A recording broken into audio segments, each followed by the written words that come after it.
আসসালামু আলাইকুম।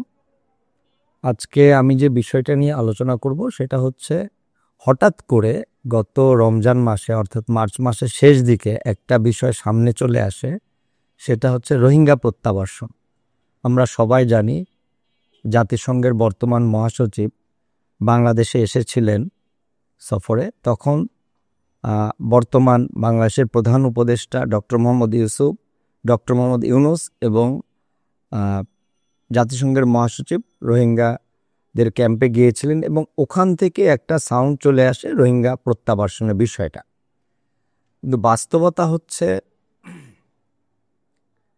এই যে রোহিঙ্গা প্রত্যাবাসন বা রোহিঙ্গাদের ফেরত নেওয়ার বিষয়টা আসলে কিন্তু এই অঞ্চল, শুধু বাংলাদেশ না, এই অঞ্চলের দুইটি বৃহৎ শক্তি চীন এবং ভারতের অনেকটা সদিচ্ছা বা তাদের মতামতের উপরও নির্ভর করে। এই জায়গাটা মনে হয় ওনারা অ্যাভয়েড করে চলে গিয়েছিলেন, যার কারণে আমি আসলে বিষয়টাকে সামনে আনতে চাচ্ছি।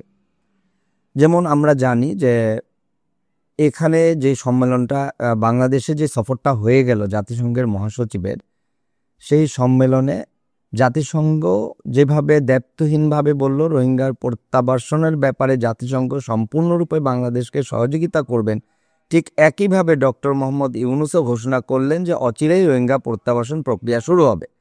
কিন্তু বাস্তবতা আমরা দেখি তার কিছুদিন পরেই আমাদের বর্তমান প্রধান উপদেষ্টা ডক্টর মোহাম্মদ ইউসুফ চীন সফরে গিয়েছিলেন। সেখানে রোহিঙ্গা প্রত্যাবাসনের ব্যাপারে সহযোগিতার জন্য তিনি সহযোগিতা চেয়েছেন, কিন্তু চীন সেটার কোনো রেসপন্স করেনি।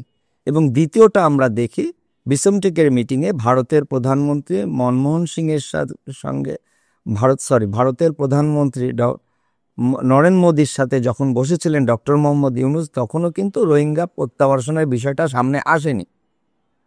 কিন্তু আমাদের দেশের পত্রিকাগুলা এবং বিভিন্ন media, news, electronics media, news media এবং অনলাইন মিডিয়াতে সেই রোহিঙ্গা প্রত্যাবাসন নিয়ে ভীষণ এক দফা ঝড় বয়ে গেল।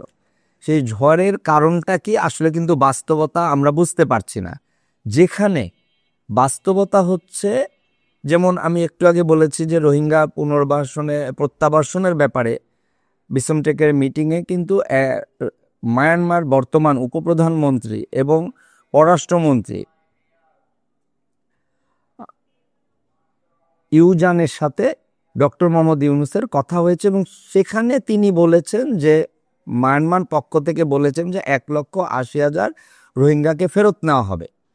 কিন্তু বাস্তবতা কি? এই যে একটা কথা বলে দিলেন মায়ানমার, আর আমাদের পত্রিকাগুলাও খুব হাইলাইটস করে নিয়ে আসলো সংবাদটাকে এবং বললেন আন্তর্জাতিক বিশাল চাল দিয়ে দিয়েছেন ডক্টর মোহাম্মদ ইউনুস, রোহিঙ্গারা অচিরেই ফেরত চলে যাবেন। এই জায়গায় আমি আসি, বাস্তবতাটা একটু দেখি। রোহিঙ্গারা মূলত বাংলাভাষী মুসলমান, যাকে মিয়ানমার তাদেরকে নাগরিক হিসাবেই স্বীকৃতি দেয় না। এবং এই রোহিঙ্গাদের অঞ্চল যেখানে তারা বসবাস করে সে অঞ্চল হচ্ছে আরাকান, যেটা আবার আরাকান আর্মির দখলে বর্তমানে। অর্থাৎ বর্তমানে আরাকান আর্মি আরাকান অঞ্চলের বেশিরভাগ অংশ, ধরতে পারেন প্রায় 80 থেকে 85% অংশ দখলে। মায়ানমারের কাছে মাত্র 10-12 বা 15 সর্বোচ্চ অংশ দখলে আছে সেখানে। তাহলে এই যে ওনারা বললেন যে রোহিঙ্গা পুনর্বাসন শুরু হবে এবং 1,80,000 রোহিঙ্গা তারা ফেরত নেবেন, কিন্তু বাস্তবতা এখানে আরেকটু দেখি আমরা। শুধু আরাকান আর্মি তো একটি পয়েন্ট, আরেকটি হচ্ছে বিগত 18 থেকে 20 সালের মধ্যে বাংলাদেশ থেকে রোহিঙ্গাদের একটি লিস্ট দেওয়া হয়েছে, যেখানে প্রায় 8 লক্ষের উপর রোহিঙ্গার লিস্ট দেওয়া হয়েছে মায়ানমারকে চীনের মাধ্যমে। তো সেখানে এবং এই যে রাখাইন অঞ্চলে যে রোহিঙ্গারা ফেরত যাবে সেই অঞ্চলকে তো আরাকান আর্মি বর্তমানে দখল করে রেখেছে। আরাকান অঞ্চলের রাখাইন অংশটা পুরোপুরি বলতে গেলে আরাকান আর্মির নিয়ন্ত্রণে। সেখানে আরাকান আর্মিকে কিন্তু এই মিটিংয়ে অন্তর্ভুক্ত করা হয়নি। তাহলে আরাকান আর্মি, এবার একটু আসি আমি আরাকান আর্মি সম্পর্কে। আঞ্চলিক কিছু সশস্ত্র গোষ্ঠী আছে, যেমন আমরা জানি হামাস গাজাতে বা হিজবুল্লাহ লেবাননে। ঠিক আমাদের এই দক্ষিণ এশিয়াতেও আরাকান আর্মি, এরা কিন্তু প্রচণ্ড, বিশেষ করে হামাস না হলেও হিজবুল্লাহ, আরাকান আর্মি এবং লিবিয়াতে যে সশস্ত্র উভয় গোষ্ঠী আছে সরকার পক্ষে, এদেরকে কিন্তু আন্তর্জাতিকভাবে প্রচণ্ডভাবে শক্তিশালী বাহিনী হিসাবে স্বীকৃতি দেওয়া হয়, যদিও তাদেরকে ইন্টারন্যাশনাল গ্লোবাল লিস্টে তাদের নাম নেই, যেহেতু তাদেরকে আন্তর্জাতিকভাবে স্বীকৃতি দেওয়া হয় না। ইভেন এমনও ধরা হয় আরাকান আর্মির চেয়ে বাংলাদেশ আর্মি অনেক দুর্বল, যেটা বাস্তব সত্য কথা। তাদের কাছে এমন আধুনিক অস্ত্র সরঞ্জাম আছে, তাদের যদিও বিমান বাহিনী নেই বা তাদের নৌবাহিনী নেই, বাট তারা টোটাল সামগ্রিকভাবে তারা আমাদের চেয়েও শক্তিশালী। আমাদের অনেকে রাগ করবেন কথাটা বললে, কিন্তু বাস্তবতা মেনে নিতে হবে।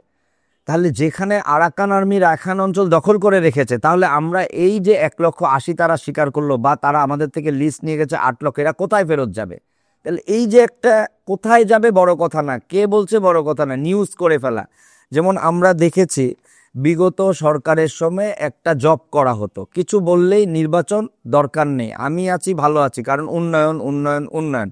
ঠিক বর্তমানেও একটা জিনিস আমরা দেখছি কি, কেউ কিছু বললে ডক্টর মোহাম্মদ ইউনূস আন্তর্জাতিকভাবে উনি খেলোয়াড়, উনি আন্তর্জাতিক খেলোয়াড়, উনি ছোট খেলা খেলেন না, উনি বড় খেলা খেলেন। কিন্তু উনি কোথায় খেলছেন আমি তো আসলে ফিল্ডটাই খুঁজে পেলাম না। যেই রোহিঙ্গাদেরকে রাখাইন অঞ্চলে ফেরত পাঠাবেন, সেই অঞ্চলের অধিগ্রহণ যারা করে রেখেছে তাদের সাথে বসলাম না। ইভেন এই যে আরাকান আর্মির কথা আমি বলছি, গত কয়েকদিন আগে, এখন এপ্রিল মাস, কিছুদিন আগে আমরা জানি বাংলাদেশের কিছু অংশে আরাকান আর্মির বেশ কিছু সৈন্য ঢুকেছিল এবং তারা কিছুদিন অপেক্ষা করে আবার ফেরত চলে গেছে। আমরা কিন্তু তাদেরকে আক্রমণও করিনি, অ্যারেস্টও করিনি বা তাদের সাথে যুদ্ধে জড়াইনি, বরঞ্চ তাদেরকে আহ্বান করেছি চলে যেতে। তারা বেশ কয়েকদিন অপেক্ষা করে তারা ফেরত চলে গেছে। অর্থাৎ তার মানে এখানেই কিন্তু আমাদের দুর্বলতাটা স্পষ্ট। আমাদের দেশে আরাকান আর্মির বেশ বড় একটা সংকট ঢুকলো এবং বেশ কিছুদিন সেখানে অবস্থান করলো, আমরা কিন্তু তাদেরকে অ্যারেস্ট করিনি, তাদেরকে আমরা আহ্বান করেছি চলে যেতে। তাহলে সেই আরাকান আর্মিকে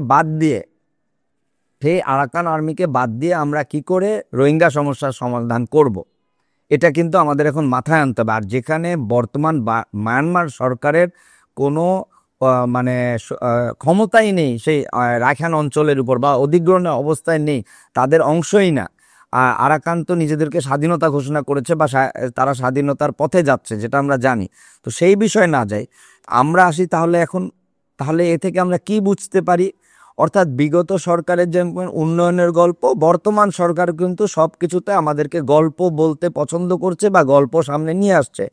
বাস্তবতা হচ্ছে বর্তমান সরকারের মূল দায়িত্ব হচ্ছে, ঠিক আছে রুটিন ওয়ার্ক তাকে করতে হবে, তাকে অনেক আন্তর্জাতিক সেমিনারে যেতে হবে, তাকে অনেক রুটিন ওয়ার্কের মধ্যে, কিন্তু তাদের মূল দায়িত্ব হচ্ছে, তারা যেহেতু অন্তর্বর্তী সরকার, একটি নির্বাচনে সুষ্ঠু রোডম্যাপের মাধ্যমে ফেয়ার, ফ্রি, ক্রেডিবল ইলেকশনের ব্যবস্থা করা। অতএব আমি আশা করব এই সব গল্প দিয়ে দেশকে এক একটা মানে আইটেম সামনে এনে দেশকে এক একটা বিভ্রান্ত না করে, তারা যেন তাদের যে কাজ, অর্থাৎ তারা যে কারণে শপথ নিয়েছেন যে তারা ফ্রি, ফেয়ার অ্যান্ড ক্রেডিবল ইলেকশনের দিকে যাবেন, আশা করব অতি দ্রুত এবং খুব সম্ভব হলে তারা জাতিকে সুনির্দিষ্ট পথ দেখায়, সুনির্দিষ্ট তারিখ দিয়ে সেই নির্বাচনের পথে হাঁটবেন।